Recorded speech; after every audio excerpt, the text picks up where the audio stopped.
Hi, my name is David Barrett. Hi, I'm Emmy Fettner. I'm Ainsley Hubert. And I'm Matt Zimmerman, and we went with the SodaStream option for our projects. Let's get into it.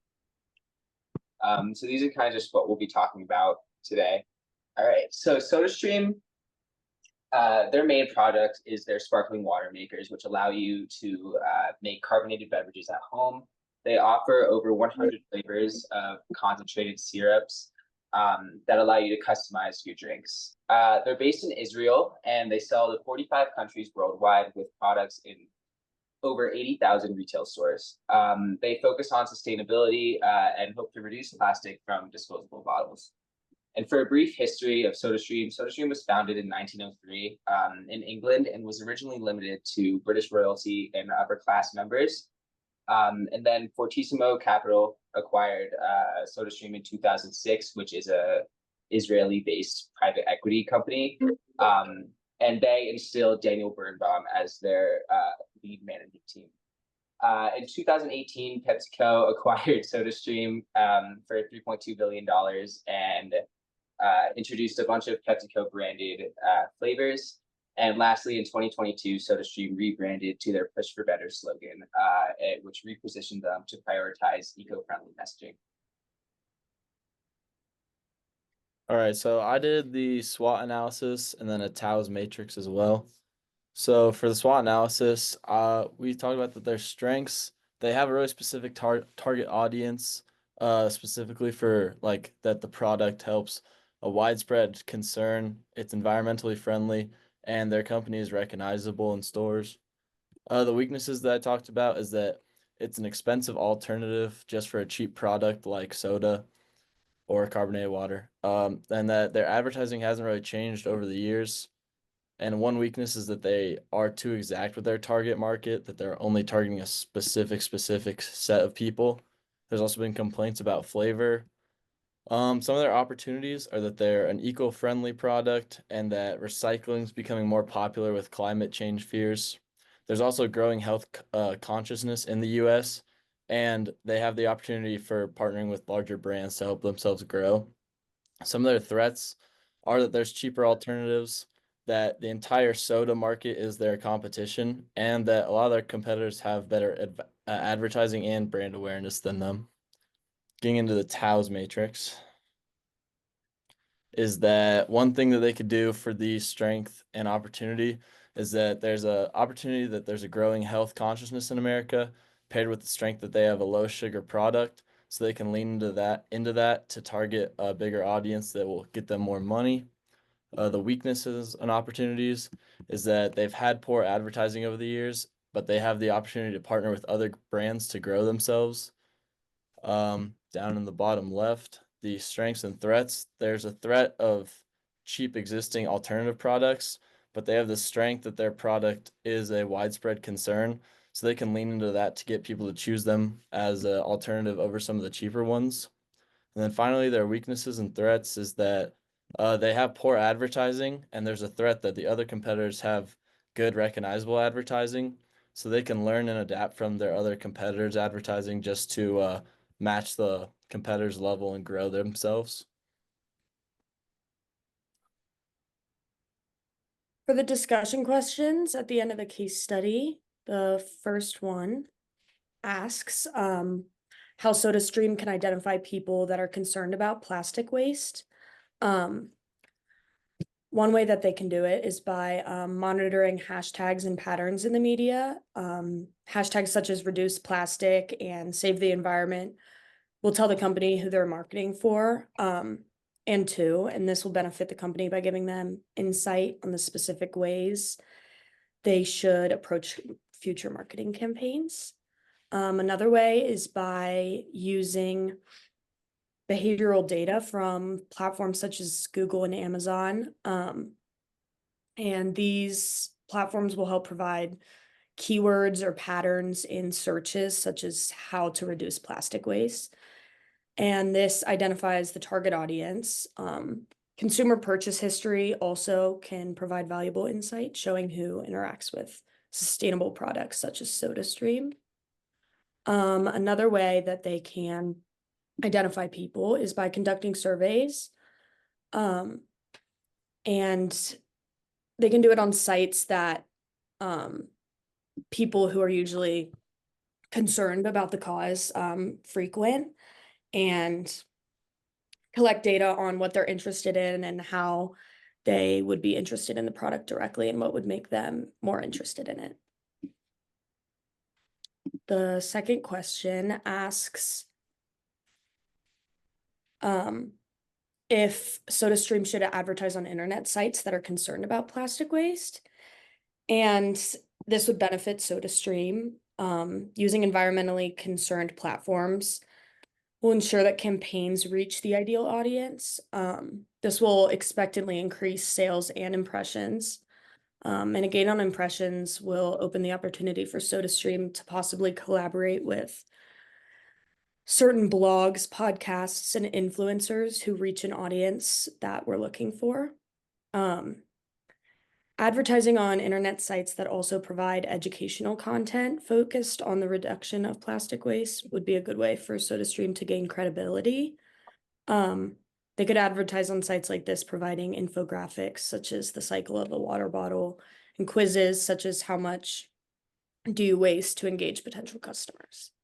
The third question asks, should SodaStream support causes related to reducing plastic waste? Yes, as this aligns closely with the brand's message. And by doing it, it appeals to eco-conscious consumers, showing support to other organizations and causes relating to reducing plastic waste will be effective, as many of SodaStream's target customers are environmentally conscious. And then it also creates market differentiation. By supporting causes related to reducing plastic waste, SodaStream will stand out from competitors.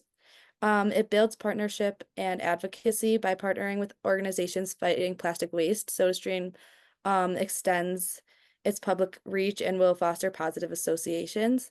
And it will also strengthen the brand's overall purpose as it adds depth to the brand and creates credibility. This is seen through supporting causes aimed at reducing plastic waste, such as recycling initiatives and cleanup drives that align and further show their environmental focus.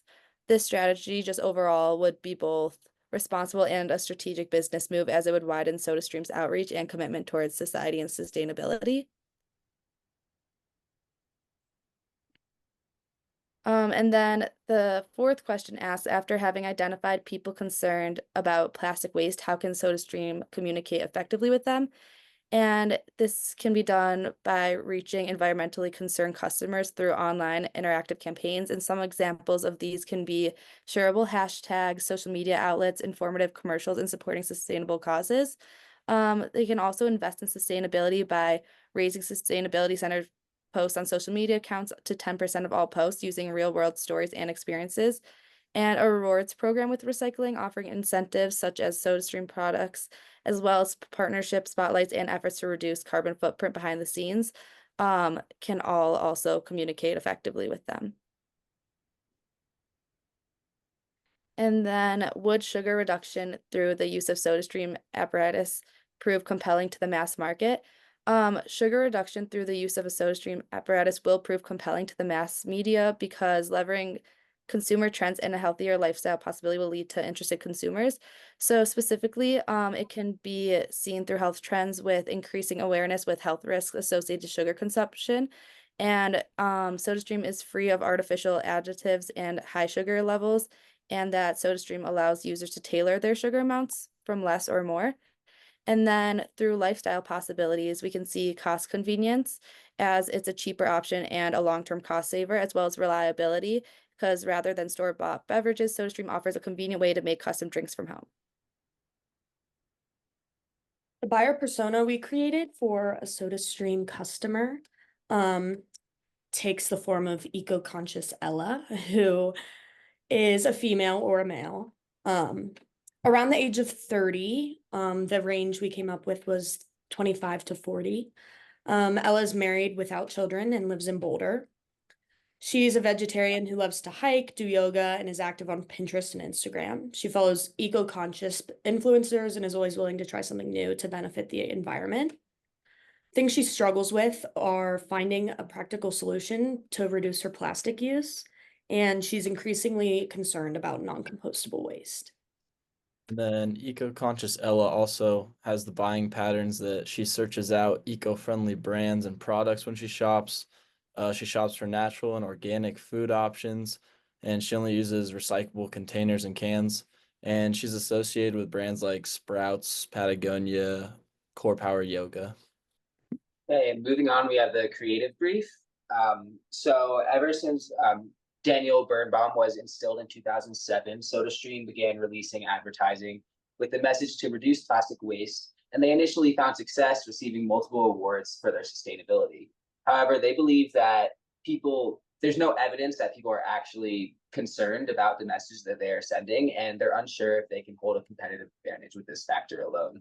So our objectives for this campaign is to reach environmentally concerned consumers through social media outlets, informative commercials, and by supporting sustainable causes. Like Emmy mentioned, we want to invest in sustainability and raise our eco-friendly centered posts on social media accounts to 10% of all posts. And we want to increase our market cap by 10% through the use of sugar consumption advertising. Our target audience for this campaign is carbonated beverage drinkers, specifically younger adults like eco-conscious Ella, who are interested in environmental sustainability and health impacts. These are people like the hero, the sage, or the creator.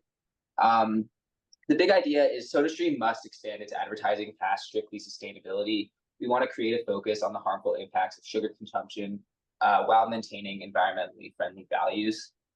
Some facts to support this are more than 4/5 of consumers are willing to pay a 9.7% sustainability premium. The mean percentage of daily calories from added sugars in US adults is 15.7%, when health professionals recommend it be under 10%. And lastly, 45% of respondents in the IFIC Food and Health Survey in 2022 rated eating less sugar as their top goal.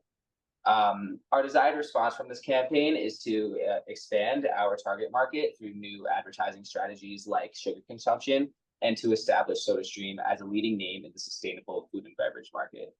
And lastly, the tone for these advertisements should be informative, respectful, passionate, inspirational, sympathetic, and eco-friendly. And we want to lead by example, inspire change, and push for better. And here is our addendum page. Thank you for listening.